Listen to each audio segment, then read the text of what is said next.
Hello, this is Tim Mundorf, Nutrient Management Lead with Central Valley Ag.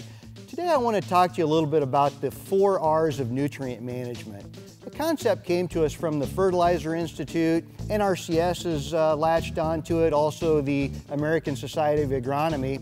What we're talking about there is we're talking about managing the right source at the right rate, put it in the right place, and putting it into our fields at the right time to kind of match up with when the crop needs nutrients. We talk about it a lot when we talk about the management of fertilizer nutrients, but I want to take it a step further and I want to talk a little bit about using it in the case of manure management.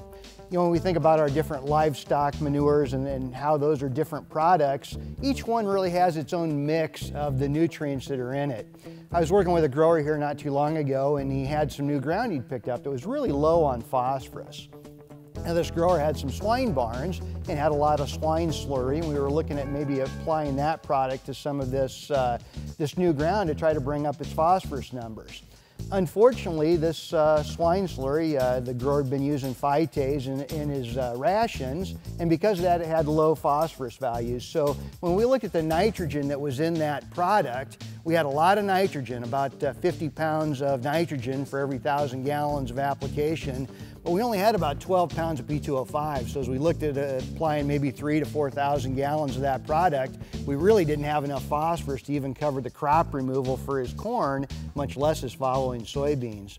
So as we looked further into it, we looked at maybe some other products we could bring onto the farm, and we looked at beef manure, also some clean out product from some lagoons, and we found something that had a lot higher phosphorus values. So as you think about that right product to use for your soil based off of your soil test, I really want to encourage you to look beyond at maybe what you've done in the past. A guy who's got a lot of feedlot cattle and has access to a lot of feedlot manure, he's got a very high phosphorus product there. But if he's applied that for a lot of years on the same fields, he's built up those P values to where he really doesn't need phosphorus. And now something that's got more nitrogen on it, it's going to make a lot more sense. So as we look at balancing out the manure nutrients that are there in your manure products with the commercial fertilizer we have available here at Central Valley Ag, maybe we can do a little bit better job of making those two work together.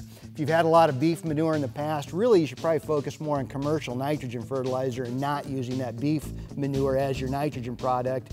And instead maybe look at opportunities as we work with somebody like Setchi, who could take some of that beef manure and move that onto someone else's fields who needs that phosphorus product, because frankly they've got fields that maybe haven't had a lot of manure application in the past. There's been a lot of crop removal, that field's been mined, so we're low on phosphorus. We can match those up a lot better.